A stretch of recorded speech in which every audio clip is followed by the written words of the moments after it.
Dneska to bude náš první tutoriál, jak si na PC změnit v Robloxu jméno. Takže jako první si sjedeme na náš prohlížeč Robloxu, Roblox Player a klikneme dvakrát a tím nás to dá do Robloxu. Jako první vlevo tady máte More. Na to klikněte, dá vás to na takovouhle velkou stránku a kliknete tady na Settings. Tady dáte Account Info.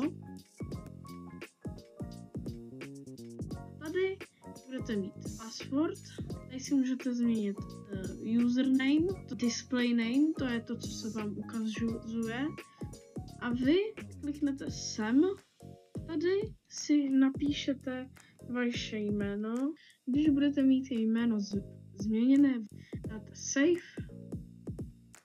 A teďkon, když odjedete z Robloxu znova na Roblox, tak už můžete vidět nahoře, že se jmenujete tak, jak chcete.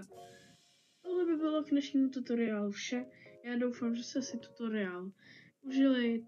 Dejte like, odběr a u dalšího tutoriálu zatím čus!